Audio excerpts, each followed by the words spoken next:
Hey everybody, I'm feeling very summery today, so I did this beautiful Dior summer palette, and I love it. It's so pretty. I'll show you how I put it on. I also tried out a bunch of new stuff today, so I'll show you all that. This Dior palette is wonderful. It's the 5 Couleurs. This one is called number 556 Contrast Horizon. I think it's really new. I know I got it a few weeks ago, but I know it's probably their spring palette, not really a summer palette. But look at these beautiful colors. You've got this icy green here. Now, I did not like this weird matte, completely chalk white that's in the middle. It's not ivory, it's not off-white, it is chalk white. And I'm like, why would I need that? It's like paper. Yeah, so I didn't use that, but I used the rest of the palette and I really loved it. The pigmentation is incredible. I kind of was feeling like, you know, when I first looked at this, that really all of the colors were not going to be that pigmented when they went on. I thought, well, you know, when they're this intense in the palette, they're going to go on kind of sheer and kind of maybe chunky. Not so, not so. They're just so soft and lovely and blendy and just beautiful. So here's what I did. I put the this beautiful bronze in the crease to start out. I tried not to go too heavy on that. I just kind of tried to do a lighter crease on that. And then I put the, I dabbed in the middle of my eyelid this beautiful buttery gold. It's just a really subtle gold. It's like not, you know, super opaque. It's just a really subtle touch of gold, really buttery looking. And then I put this beautiful sage green in the inner corner of my upper lid. And that came out really good. It's much more pigmented than I had thought it was going to be, so it turned out really good. And then this dark turquoise in the corner. Loved that. And I also lined under my eyes in the darker turquoise. I also ended up using the dark bronze under my eyes, and I put some of my wonderful Sephora Blonde Ambition in the inner corner here for highlighting. What I did for a highlight under my brow bone is I just took whatever was left on my brush after doing my lid with that gold and just kind of swept it up there just real light. So not a separate highlight, just kind of used whatever was on my brush and used that up there. Love this palette. I know it's pricey. These things are pricey. I only have a few, you know, I only pick up a few of them when I really, really, really like the colors. And I just thought these were super summery. And that's why I had to pick this one up. Gorgeous, though. So here is how it turned out. I really like, and I was surprised at this, that you can really actually see that sage green on the inside here. I kind of didn't think that was going to show up on me because I'm very pale, but I love how that showed up, so I was able to use the whole palette except for that chalky white. I don't know what that chalky white was about. It's not pretty.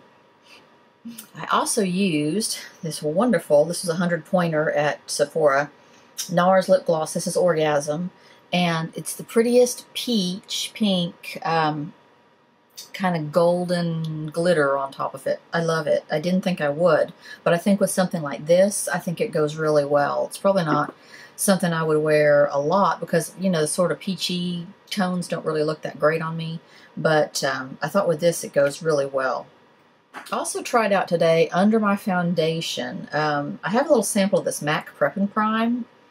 I tried that out before I put my foundation on, and I didn't really see that it's very priming. I mean, there's two different kinds of primers to me. There's a very silicone, kind of thick primer, like your Smashbox Photo Finish.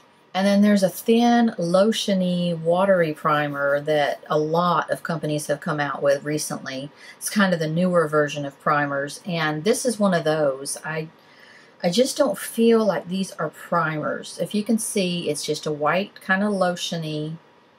And then when you shear it out, I mean, there's not really, there's maybe a little more thickness to it than your normal daytime moisturizer, but it just doesn't fill in my lines good enough, I don't think, in my pores. So I went in and filled in my lines and my pores, or actually pretty much just my lines with my Urban Decay Ozone multitasker, multi-purpose primer pencil. I really like that one. It really is a good way to spot fill in your lines. If you've got an area with large pores, you can spot fill in those pores. I really like that product. So I have a couple of these sort of mix in with your foundation type primers. They're supposed to sort of luminize your foundations if you've got sort of a matte or dull foundation. One of them I got a sample of is the Giorgio Armani Fluid Sheer. This one is number 2. I don't really know what that means, but anyway, what it is it's very glittery, and what you're supposed to do with it is mix a tiny bit of it in with your foundation and give yourself some luminosity and some glow. I don't really think I'm the kind of person that would do that. I don't know. I just don't feel like I want to luminize. I buy foundations that are already luminizing, let's put it that way, and already kind of dewy and radiant. So I don't feel like I have a foundation that's dull enough that I need to put something like this in. But I kind of wanted to compare two things that are like that and show you. Here's the Giorgio Armani one. Now it is really, it's really glittery. I mean, it is gold. Let me see if I can zoom you. It is golden glittery. Even when you shear it out, it gets really glittery. There are individual pieces of glitter in there. Can you see that? Now, as opposed to, I had gotten this Clinique Turnaround Daytime Revitalizing Moisturizer sample. And as a moisturizer, I did not like it. It was not a moisturizer to me. But what I think you could use this for, and it comes in 2 different colors, is to mix a tiny bit with sort of a dull or a matte foundation that you don't really like the finish on. You know, like this Armani one, same kind of deal. However, this one is not the glitter. This one is more of a shine. So it's right over here. It doesn't have the glitter in it. It's more of just a golden shine, whereas the Armani is very glittery. I know my nails need work. I got some more Formula X nail polishes, and I'm going to do those tonight. I love this. Formula X is awesome. Stays on forever. So this one is more of a sheer, more of an illuminating. This other Giorgio Armani is like a glitter. I don't know. I can't really see mixing that in with a foundation and putting, it's just glittery. I don't know. I also tried out an Armani mascara today. I had gotten an Armani gift pack as a VIB Rouge on my last Sephora order, and it had this fluid sheer that you mix in with your foundation. It had this black Ecstasy mascara, and it had a little tiny mini bright red lip gloss. So this mascara is pretty good. It's pretty good. It's not anything I think I would ever rebuy or rush out and get. It has sort of your same fluffy blasé brush that they all have. I don't know. A lot of times to me, a mascara, it's all in the brush. It's all in what kind of brush they've used. If they've used some kind of a different brush, you're going to get a different effect than other mascaras. It's not so much maybe the formula of the actual mascara as it is the application method or the brush that they put in there. I'll show you how it went on. It is a nice mascara. It kind of surprised me in that I didn't really think I had to go back and put another layer on. It kind of just did sort of a one and done type of deal. Kind of a nice mascara. It has sort of a light, strange smell. It smells like a grape popsicle or something like that. I don't know. It's a decent mascara. It's nothing I would go out and buy, though. Also, as a 100-point perk, I got this Anastasia Clear Brow Gel. Man, I used that today for the first time. I really like it. I don't know. Just forever, I have not used anything to hold my brows kind of in place. I've just kind of done my NYX Tame and Frame or my Anastasia Dip Brow and just let it go at that. But this really makes a difference in setting your your brows. Not feeling like concrete or anything, but just really setting them, holding them in place. Really like it. At first I put it on, it was very, very shiny, very liquid looking. And I thought, oh, I don't want a shiny liquid look, you know. But it dried completely down to not any kind of shine at all. So I love it. I'm going to have to start using my brow gels again. I don't know why I ever got out of that, but I kind of did. On my radar, if I haven't already mentioned it, Kat Von D is coming out very soon with another Shade and Light eyeshadow palette. You know I'm going to have to get that one. Urban Decay is coming out with a smoky Naked 4.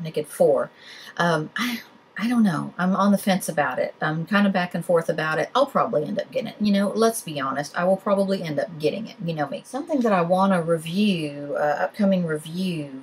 I got this YSL Forever Light Creator Serum. I don't really know what to do with it. This was a sample. It's a serum-y serum, but then it's got sort of a lavenderish tinge, or pink. Sort of a pink tinge to it. I don't know.